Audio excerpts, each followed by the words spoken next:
All right. Hey guys, it's John, Digital Gramophone, back with another video. I've, in honor of his new release, Bruce Springsteen's new album comes out this Friday. It's currently Wednesday the 11th that I'm taping this, in case I don't get this done posted for a while. But his new album comes out this Friday, and in honor of that, I decided to take on the impossible, rack my brain, make it consume my every thought and ignore every other responsibility in my life, and come up with a list of my 20 favorite Bruce Springsteen songs. I'm going to break it up into two parts. I'm going to do the first 10 here. In order to show the proper respect to the material, I'm going to be referring to notes so that I'm not completely rambling on the way that I normally do, and I kind of stick to my actual thoughts on the song, and don't meander about and end up talking about God knows what. So anyway, also in respect to the material, Mr. Subtitles has been relieved of his duties for this particular series. I hope that doesn't turn anybody away. So, without rambling on anymore, as I said I wasn't going to do, let's just go ahead and get started. I'm going to start at number 20, and that is The Land of Hope and Dreams. And I am specifically referring to the version off of this live album. It's gone through different iterations over time, and it was recorded in the studio for the album Wrecking Ball. But this was the first officially released version of the song, and it remains my favorite to this day. This is Springsteen writing in a way that he started to write kind of later in his career. Broader universal themes, not focused on so many specific characters. This is about a universal theme of hope, and it was inspired by one of my, given the day, it can switch back and forth between another song, but People Get Ready, Curtis Mayfield's composition for The Impressions, is actually my all-time favorite song. So when I heard this song and heard how it was, directly influenced by that particular track, it immediately struck a chord with me for that reason alone. I'm not a religious person. I'm not going to get into all the details of that. I don't judge either way. That's just who I am. I've lived on both sides of the fence. But this song, and especially when you see it live, totally takes you to church, for lack of better terminology. It gives me a chill down my spine. It gave me a chill down my spine the first time I heard it recorded. When I saw it in person for the first time, performed in person for the first time, it was just, I don't know, it was remarkable. This song is truly an emotion-filled ride, and maybe I'm a sap, but when you're at a concert, a Bruce Springsteen concert, there's a lot of different people there with a lot of different beliefs, even different beliefs than his own, and to see all of those people truly united at one time, it's a special thing. And I think that was what he wanted to do with the song, and I think that that's what he does when he performs it every time he performs it live. So Land of Hope and Dreams at number 20. And number 19 is I Wish I Were Blind, off of Human Touch. And this is where we're going to get into the Sad Bastard material of the video, section of the video. You know, there's nothing like the feeling of being in love with someone that you can't have. And I think we've all been there. And that's all the song is about. What's so great about it, though, is the way that he so poetically lists all of these beautiful things that can be seen in the world. And how much he loves seeing those things, how much the character in the story loves seeing those things. But when it comes to seeing the person that he wants and can't be with her man, he wishes he was blind. And that's a powerful sentiment to hold. And I think that's what's so great about. I think that's what's so great about this particular track.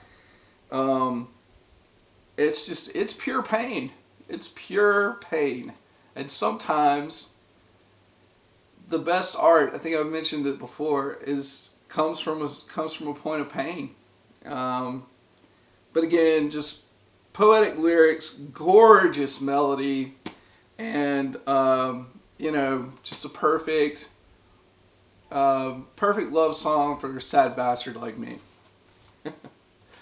Number 18 is Incident on 57th Street, off of The Wild, The Innocent, and the E Street Shuffle, the 1973 album, second album by Bruce Springsteen.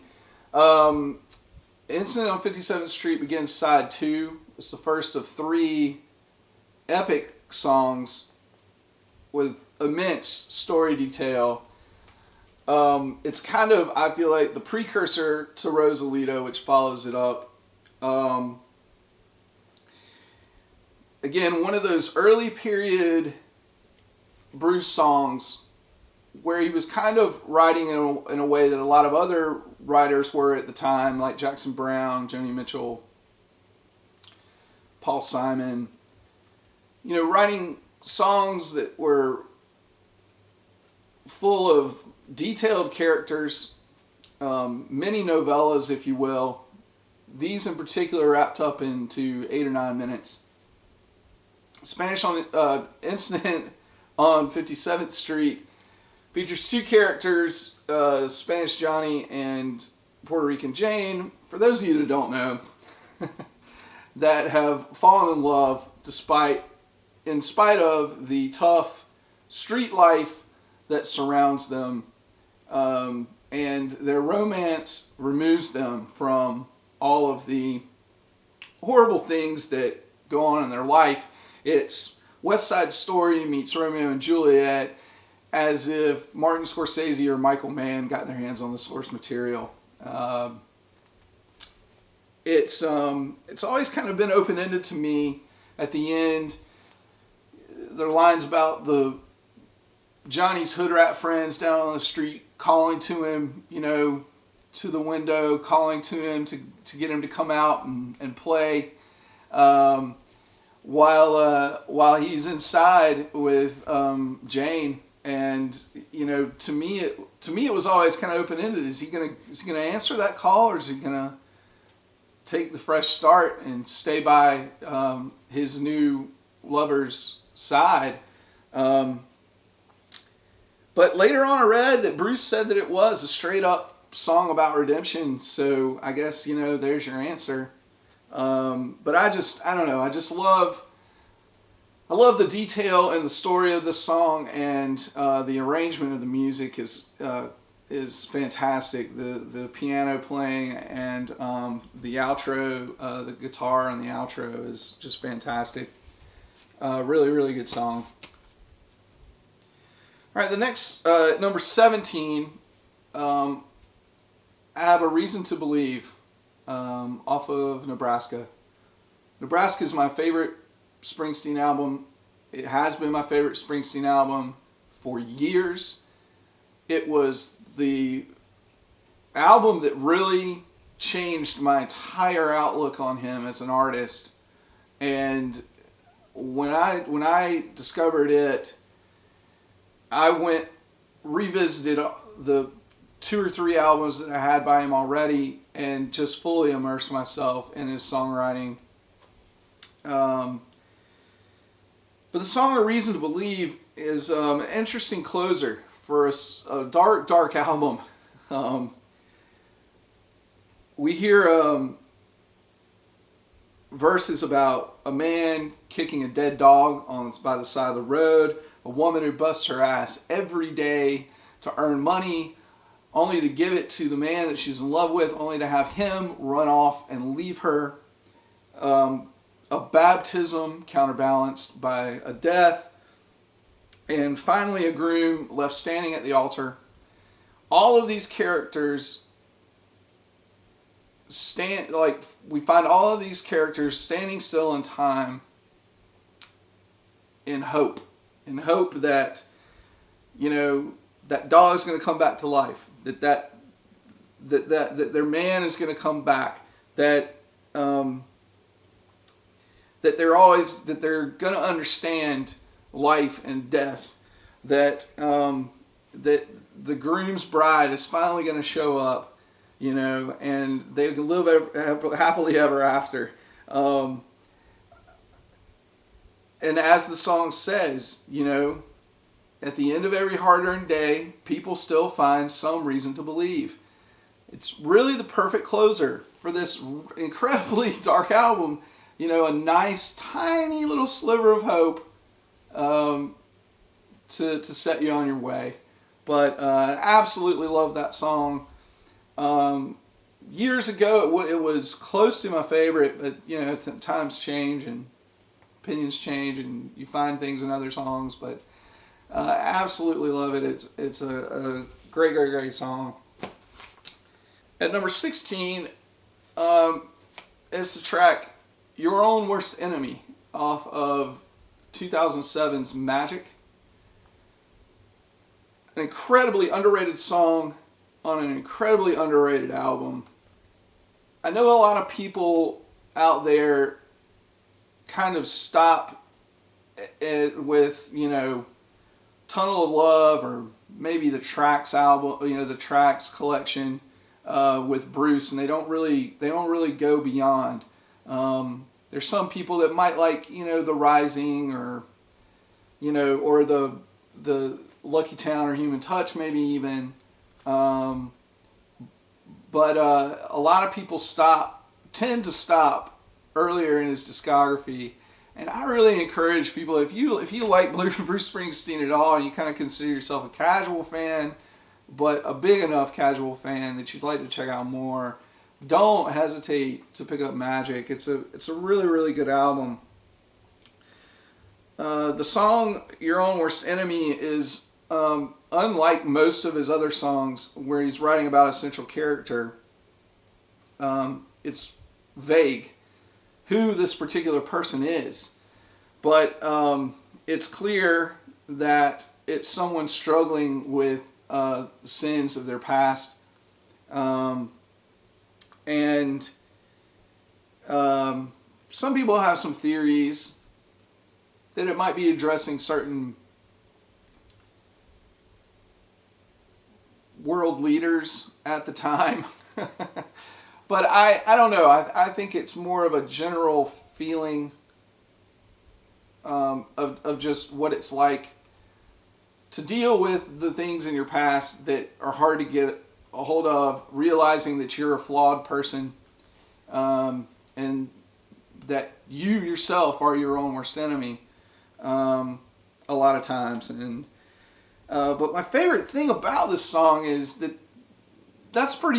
it's a fairly dark subject matter, but this song is so pretty. It's beautiful. It's a lush production. Some people think that his latter work is overproduced. I agree on the most for the most part. I thought The Rising was overproduced. I thought Wrecking Ball was overproduced. This album does a pretty good job of putting all of the the studio tricks and employing tons of extra musicians to build a wall of sound, which is totally what exists on this song. It's Spectre-ish 60s pop and for sure. And I feel like it's really well done on this particular track and throughout the album. But yeah, your own worst enemy has always just kind of struck a personal chord with me, and yeah, so why it's one of my favorites. At number 15, we find Wrecking Ball off of the album Wrecking Ball. The song was written in 2009, specifically as a tribute to Giant Stadium, which was scheduled for demolition. Bruce had performed like a 5-night stand of shows to close the venue. His concert on, I believe it was October 9th, 2009, was the last concert ever played at Giant Stadium. And at that concert, he performed the song Wrecking Ball for the first time. It showed up on this album 3 years later. Even though it was specifically written for Giant Stadium, over time it took on greater meaning. And this album in particular was written in reaction to post-recession times, post-2008-ish recession that we had here. It was a devastating recession, obviously, in the United States. And,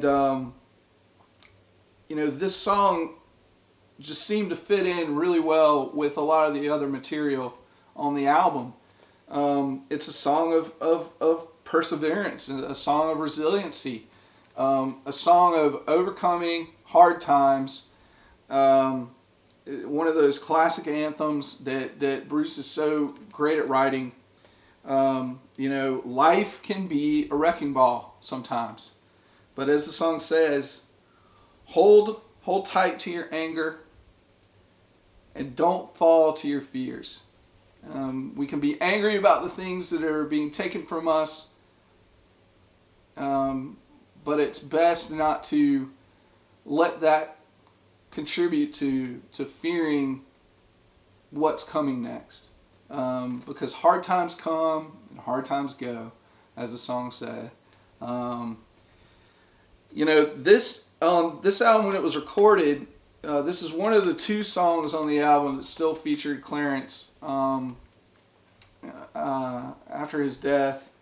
And there were 40 musicians involved on this one track, including the New York Street section and a gospel choir. Of course, 6 main members of the E Street Band are the central core on the song. But yeah, there were 40 musicians involved in recording the song. But it's as I mentioned, this album is a tad overproduced in my opinion, but Wrecking Ball is a really well done song. Yeah, I love that one. Okay, number 14 is Hungry Heart off of The River. There's a lot of songs on this album that I absolutely love, and it was hard to leave a couple of them out in favor of one like this, which is a particular hit. But I'm not. That was the point of this list. I'm not trying to be clever. I'm not trying to be, different. I'm just putting them out the way I feel about them, and I absolutely love Hungry Heart. I mean, who doesn't love that opening piano, the bouncy R&B rhythm? It's a pop gem. But you listen, obviously, to, as everybody knows, the opening track, the opening line. I got a wife and kids in Baltimore, Jack. I went out for a ride, and I never came back. In this bouncy pop R&B heavily R&B influenced gem, you start off being faced with a main character who's skipping out on his family. Um, it makes me think a lot about today's era of entertainment. Um, the anti-hero, your Don Draper, your Walter White, every single character in Game of Thrones. These flawed protagonists, extremely flawed protagonists, that do and say horrible things, and yet they force us to look at ourselves and we end up pulling for them. You know, it might be a popular trend in entertainment today, but Bruce has been writing the anti-hero for 40 years, and it couldn't be more evident in this song. You know, this guy, not a good guy. He left his family. But as the song says, everybody's got a hungry heart. And it forces you to accept this guy for who he is, and to look at yourself and think about, you know, what are your desires and what limit are you willing to go to? What decisions are you willing to make to find your way in life? You know, hopefully it's never anything like that, but you know, it's an interesting juxtaposition, and a big reason why I love that song. It's just so clever on his part. This is the one that everybody knows. At number 13, 10th Avenue Freezeout off of Born to Run. It's just Bruce's autobiographical tale about the joys of being in a working band. Sometimes the difficulties of touches briefly on the difficulties of being in a working band, but mostly just the sheer and enthusiastic joy of it. You know, it's a crowd favorite. It has been for 40 years. Everybody knows this song. I just think it's Bruce's most earnest and soulful rhythm and blues tune. This is how rock and roll that pays homage to its R&B roots is meant to be played. It's just a fantastic song, an absolutely fantastic song. And I implore you, if you haven't listened to Bruce Springsteen's Broadway play, his performance on Broadway, if you haven't listened to that yet, you have to listen to the intros for 10th Avenue Freezeout and his genius new math theory on 1 + 1 = 3. It's absolutely fantastic. Okay, at number 12, we're going back to Nebraska for A Mansion on the Hill. A Mansion on the Hill is a classic metaphor in country and folk and bluegrass music, in songs about the haves and the have-nots. This song was directly inspired by Hank Williams' The Mansion.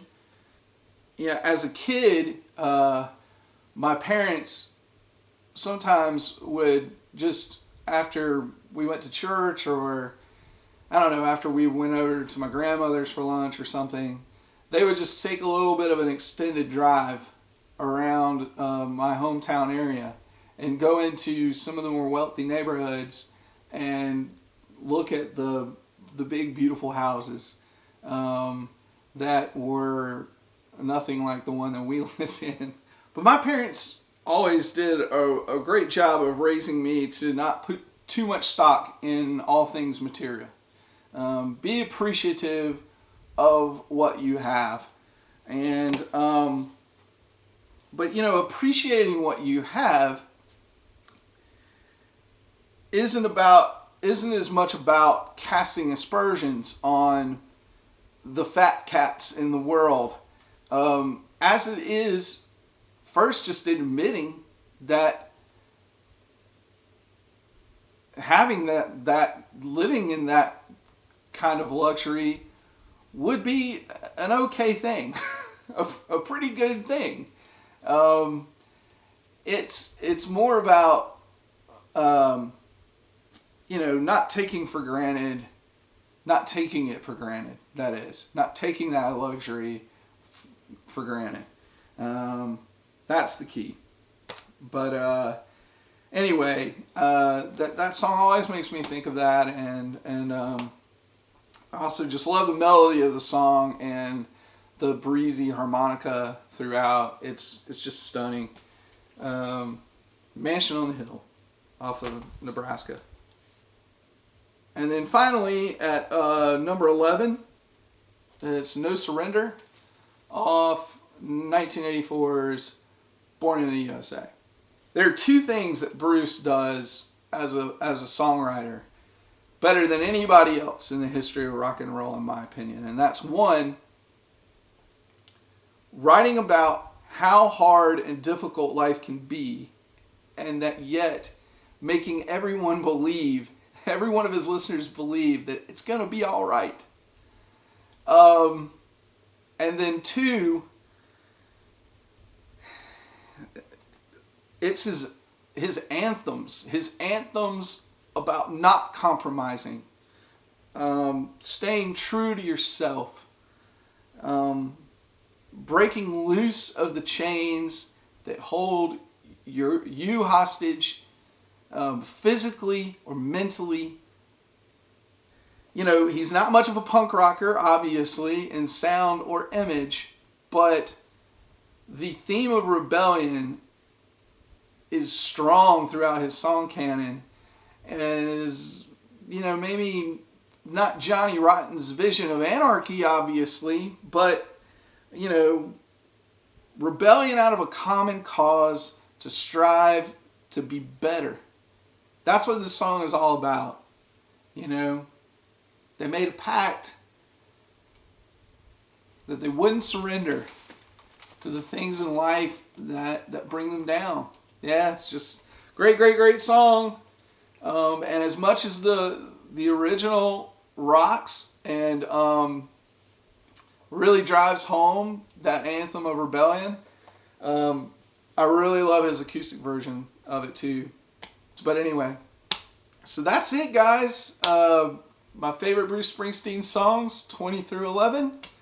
I will do the top 10 here pretty soon. I don't have time to do it today, so I'm actually going to record it on another day. But I promise I'll get it posted as soon as I can. And I hope that wasn't stupid. Anyway, hope you guys are doing well. Talk to you later. All right, I'm out.